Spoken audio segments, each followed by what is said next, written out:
iSTAND from the University of British Columbia, Okanagan presents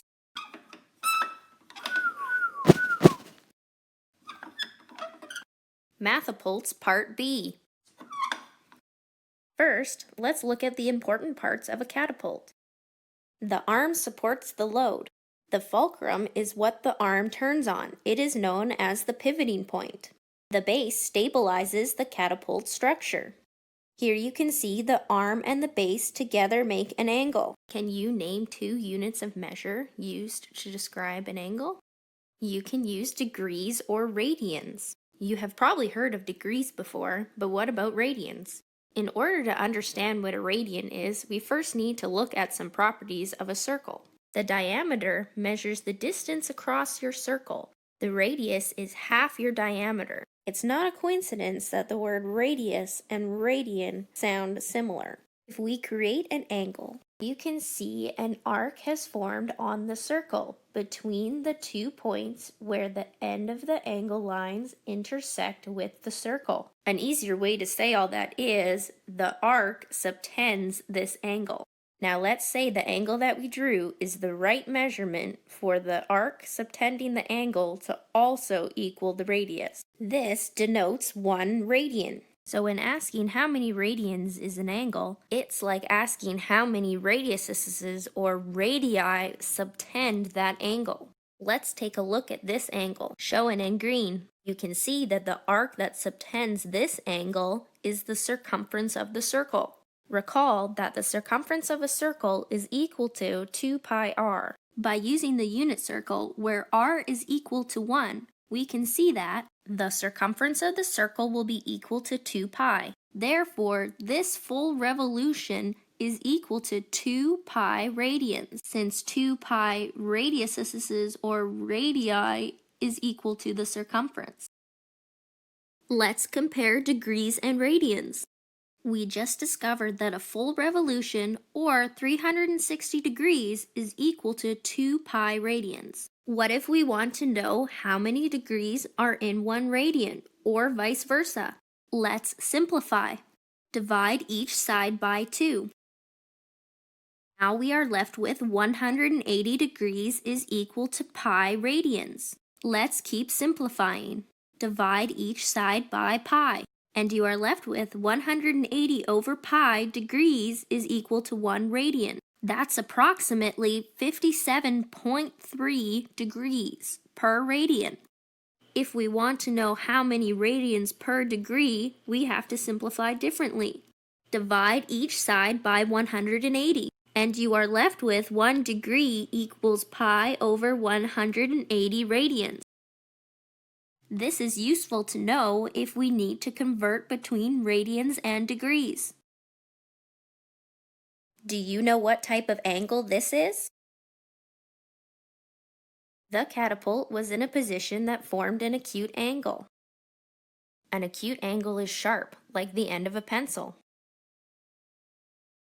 The symbol in the middle shows that an acute angle is less than pi over 2 radians, or less than 90 degrees. Just think of the less than symbol like an alligator mouth. The alligator always wants to gobble up the bigger number. What do you think a 90-degree angle looks like? A 90-degree angle is called a right angle. Think of a right angle as the corner of a box.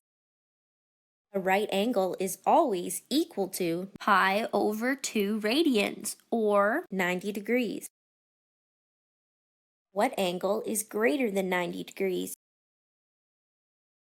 An obtuse angle. Think of an obtuse angle as the corner of an octagon. The symbol in the middle shows that an obtuse angle is greater than pi over 2 radians, or 90 degrees. Remember, think of the symbol like an alligator mouth. It always wants to gobble up the larger number.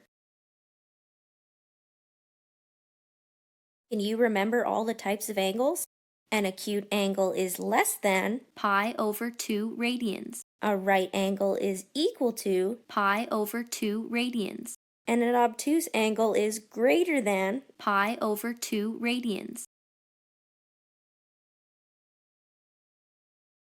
The projectile or load is the object that we fire. Sharp objects, objects with hard corners, or heavy objects like a marble are not safe to fire. For your projectile, try to use objects like a pom-pom, Play-Doh, or a rubber ball. Check your knowledge. Can you identify where the fulcrum is on the catapult that we built? The fulcrum is the clip. Now make sure you have your iSTAND Mathapult Part B worksheet ready. We are going to use the scientific method to learn all about our catapult. The scientific method is used to conduct research. Let's follow the steps. First, we need to make observations. Let's watch what happens when we fire our catapult. What did you see happen? Let's fire our catapult one more time. Now draw or write down what you saw on your Mathapult worksheet. Pause the video if you need more time to draw. Did your projectile travel like this? Do you know what the shape of this curve is called? Is it concave or convex? It's concave. Concave shapes curve inward. To remember the word concave, just think about how a cave goes inward. How do we know for sure our curve is concave? See how this line segment joins 2 points on our curve, and that the line segment does not go above the curve? This will be the case for all line segments joining 2 points on our curve that we draw. What do you think the shape of a convex curve is? Here you can see it's the opposite of concave. So how do we know this is a convex curve? Convex shapes curve outward. Here you can see that no line segment joining 2 points on our curve will ever go below the curve. Just look at the difference. What about these polygons? Do you think they're convex or concave?